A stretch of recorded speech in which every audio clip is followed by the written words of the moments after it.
મહેસાણામાં ઘર વિહોણું બનેલું વૃદ્ધ દંપતી 5 મહિનાથી ફૂટપાથ પર રહેવા મજબૂર.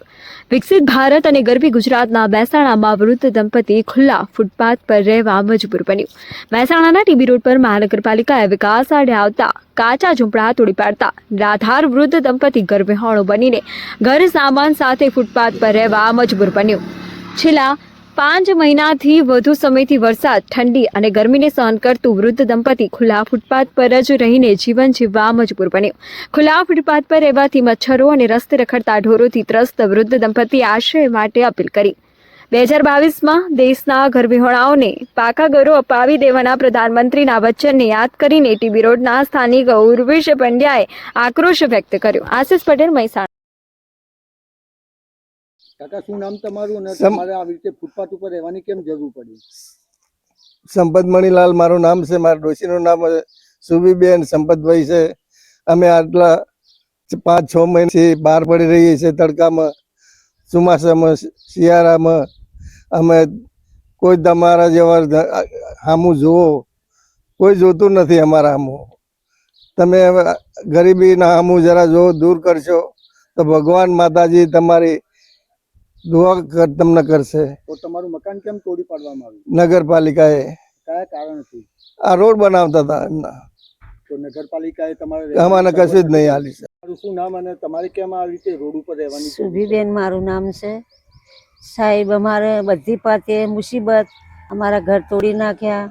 કોઈ સહારો નથી, સાથ નથી. ગામમાં પણ ઘર નથી, અહીંયા પણ ઘર નથી.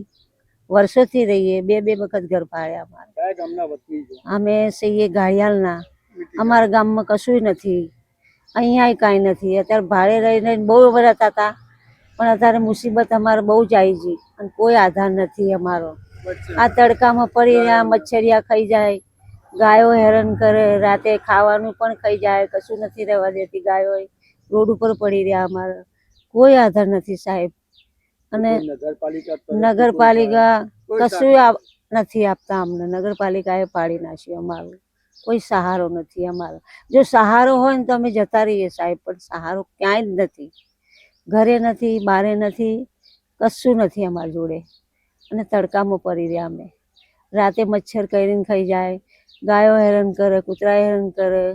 બહુ દુઃખી છીએ અમે. અને તમને અમે સહારો આપો તો બહુ જ સારું સાહેબ. અને બહુ જ અમે તમારો આભાર જ માનીએ અમે. અમે બહુ જ ગરીબ છીએ. શું તમારી ઓળખ આપો ને, તમે હાલ જે સમસ્યા જે કાકાની ને માસીની થઈ રહેલી છે, રોડ ઉપર રહે છે, એ બાબતે શું કહેવા માંગો છો? મારું નામ તો ઉર્વેશ પંડ્યા છે. હું આ એરિયાની અંદર રહું છું, રામનગરની આજુબાજુમાં. બરોબર છે.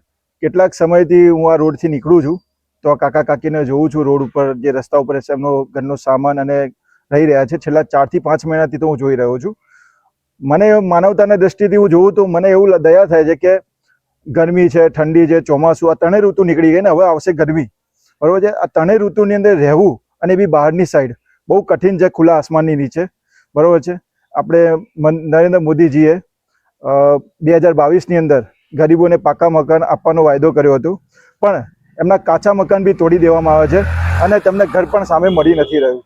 તો શું આ ન્યાય છે ગરીબો માટે? ઓકે, હવે કમ્પ્લીટ ને?